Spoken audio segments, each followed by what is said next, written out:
चलिए दोस्तों देखते हैं कि if the lines of equation 3x plus two M Y is equal to 2 है and 2x plus 5y plus 1 is equal to 0 है आर पैरेलल। कंडीशन आपके पास देखिए इक्वेशन क्या दिया है। पहला तो कंडीशन आपके पास पैरेलल है। दूसरा आपके पास इक्वेशन क्या है 3x plus two M Y is equal to 2 है। और सेकेंड इक्वेशन आपके पास 2x plus 5y plus 1 is equal to 0 है। तो आपसे पूछ रहा है कि m का वैल्यू क्या होगा। m मेरे पास कहाँ है, तो हम देख रहे हैं यहाँ पे y का कोफिशिएंट जो है सो 2m है, मतलब m मेरे पास यहाँ है। तो आपको m का वैल्यू निकालना है। कंडीशन क्या है कि पैरेलल है। ऑप्शन नंबर ए है आपके पास 2/5, ऑप्शन नंबर बी है -5/4, ऑप्शन नंबर सी है 3/2 एंड ऑप्शन नंबर डी है 15/4। तो फिर हम लोग इसको कैसे फाइंड करेंगे। तो सबसे पहले देखिए आपका कंडीशन क्या है, पैरेलल है। तो पैरेलल का कंडीशन हम लोग क्या जानते हैं, a1/a2 is equal to b1/b2 is not equal to आपके पास होता है c1/c2। ये हो गया आपके पास पैरेलल का कंडीशन। अब देखिए a1 का वैल्यू क्या होगा, तो पहला इक्वेशन का जो x का कोफिशिएंट होता है उसको हम लोग बोलते हैं a1 तो a1 का ये 3 हो गया। a2 का वैल्यू क्या हो गया, तो सेकेंड इक्वेशन का x का जो कोफिशिएंट होता है उसको बोलते हैं हम लोग a2। तो आपके पास 2 हो गया इज इक्वल टू b1 क्या हो गया, तो फर्स्ट इक्वेशन का y का जो कोफिशिएंट है, तो मेरे पास यहाँ y का क्या है 2m है। तो यहाँ पे b1 का वैल्यू आपके पास 2m हो गया। और b2 का वैल्यू क्या हो गया दोस्तों, तो यहाँ पे सेकंड इक्वेशन में y का कोफिशिएंट क्या है 5 है, तो आपके पास 5 हो गया। Is not equal to c1 का वैल्यू क्या है, तो फर्स्ट इक्वेशन में y का वैल्यू क्या है, कांस्टेंट टर्म क्या है 2 है। तो जब इसको इधर लाएंगे चाहे वहीं रखेंगे कोई बात नहीं, दोनों एक साइड में होना चाहिए दोस्तों। तो मेरे पास 2 हो गया। लेकिन सेकंड इक्वेशन में y +1 मेरा इधर है, जब इसको इक्वल के उस पार ले जाएंगे तो मेरे पास -1 हो गया। तो मेरे पास नॉट इक्वल, क्योंकि हमको m का वैल्यू निकालना है। तो दोनों का कंडीशन सिर्फ हम यही देख रहे हैं कि m का वैल्यू आ रहा है, m मेरा यहीं आ रहा है, तो इधर से हमको कोई जरूरत नहीं है। और फिर से इसको हम लोग सॉल्व करेंगे बाय क्रॉस यदि करते हैं। तो 2 × 2 4m हो गया इज इक्वल टू हो गया आपके पास 5 3 जा 15 हो गया। 5 को 3 से मल्टीप्लाई करेंगे 15 हो गया। तो m इज इक्वल टू क्या हो गया आपके पास 15/4 हो गया दोस्तों। तो ये आपके पास m का वैल्यू आ गया। अब आप ऑप्शन में चेक कीजिए। ऑप्शन ये है मेरे पास 2/5 रॉन्ग है। ऑप्शन बी है -5/4, ये भी रॉन्ग है। ऑप्शन नंबर सी है 3/2, ये भी रॉन्ग है। ऑप्शन नंबर डी देखिए आपके पास 15/4 है और m का वैल्यू क्या आ गया 15/4। हम लोग को क्या निकालना है, तो m का ही वैल्यू निकालना है। तो इस तरह से ऑप्शन नंबर डी मेरा क्या हो गया दोस्तों, राइट हो गया। बाकी सब ऑप्शन क्या हो गया, रॉन्ग हो गया। तो इस टाइप का प्रॉब्लम को आप लोग इसी तरह से सॉल्व करेंगे। चलिए दोस्तों देखते हैं कि यहाँ पे आपके पास kx + 2y = 5 है और 3x + 4y = 1 है। आपके पास ये दो इक्वेशन दिया हुआ है, बोलता है कि k का वैल्यू क्या होगा। k मेरे पास क्या है, तो x का कोफिशिएंट क्या है k है। और कंडीशन आपके पास क्या दिया है कि नो सोल्यूशन। नो सोल्यूशन कब होता है, जब दोनों लाइन एक दूसरे का क्या होगा, पैरेलल होगा, तभी आपका नो सोल्यूशन होगा। और नो सोल्यूशन में पैरेलल दोनों सेम होता है। दोनों का हम लोग क्या कंडीशन जानते हैं। तो मेरे पास पैरेलल के लिए चाहे नो सोल्यूशन के लिए होना चाहिए a1/a2 is equal to b1/b2 is not equal to होना चाहिए आपके पास c1/c2।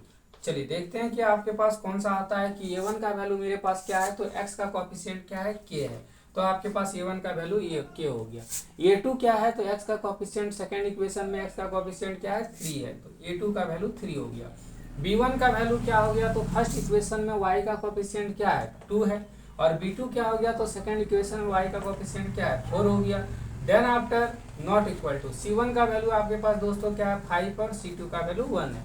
अब देखना है कि हम लोग को क्या निकालना है, तो k का वैल्यू फाइंड करना है। तो k का वैल्यू मेरे पास ऑप्शन है, ये ऑप्शन है k = 3/2, बी है आपका k ≠ 3/2, सी है k ≠ 2/3 और डी है k = 15। देखिए तो यहाँ पे हम लोग क्या करेंगे, दोनों में देख रहे हैं कि k का रिलेशन है दोस्तों, एक दोनों में, और फिर फर्स्ट एंड लास्ट में भी k का रिलेशन है। तो हम देखते हैं कि कौन सा फॉलो करता है। तो यदि इसको दोनों को सॉल्व करेंगे तो 4 × k 4 टाइम्स ऑफ k = 2 × 3 हो जाएगा। देन आफ्टर k का वैल्यू आपके पास क्या आ गया 2 × 3/4 आ गया, 2 2 जा 4 हो गया। यानी k का वैल्यू आपके पास क्या आ गया 3/2 हो गया। पहला तो मेरे पास 3/2 आ गया। तो देखिए मेरे पास ऑप्शन नंबर ये तो 3/2 है, बाकी नॉट इक्वल का भी में है। तो हम लोग को चेक करना है कि नॉट इक्वल फॉलो करता है क्या।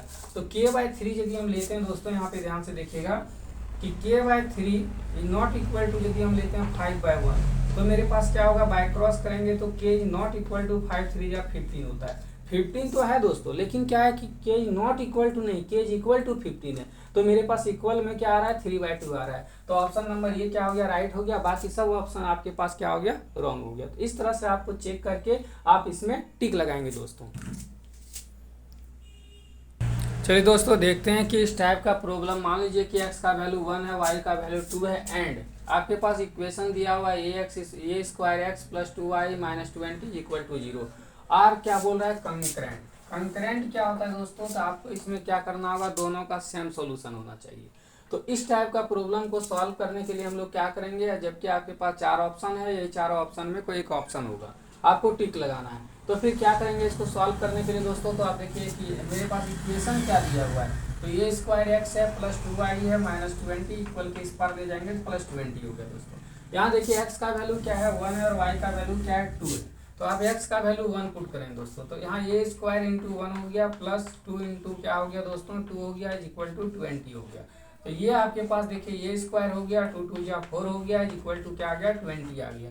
अब यहाँ पे हम देखते हैं कि ए स्क्वायर इज इक्वल टू क्या होगा 20 में 4 को माइनस कर देंगे, प्लस इधर उधर जाएगा तो आपके पास माइनस हो गया। तो ये स्क्वायर इज इक्वल टू क्या आ गया 16 आ गया। तो ये इज इक्वल टू क्या होगा स्क्वायर रूट देंगे 16 में, 16 का स्क्वायर रूट क्या होता है दोस्तों प्लस माइनस 4 होता है। अब देखिए ऑप्शन चेक कीजिए, ए का ऑप्शन 1 है, बी का 8 है, सी का -4 है, डी का -2 है। तो यहाँ पे मेरे पास प्लस माइनस आ रहा है, तो मेरे पास माइनस में ऑप्शन है दोस्तों, तो -4 हम लोग क्या करेंगे टिक लगा देंगे। तो इस तरह का जब कंकरेंट आपको यहाँ देखिएगा कंकरेंट लिखा रहेगा तो इसका क्या होता है मतलब कॉमन सॉल्यूशन होना चाहिए। दोनों इक्वेशन का क्या होगा ऐसा सॉल्यूशन होगा जो दोनों में कॉमन होगा। तो हम देख रहे हैं कि यहाँ पे मेरे पास क्या वैल्यू आ गया, तो ए का वैल्यू मेरे पास क्या आ गया दोस्तों, ए का वैल्यू आपके पास आ गया 4, जो आपको वैल्यू निकालना था कि ए का वैल्यू क्या होगा। तो इस तरह से मेरे पास क्या आ गया 4 आ गया दोस्तों, -4 आ गया। अब +4 भी रहेगा तो +4 में टिक लगाएंगे, -4 था तो -4 में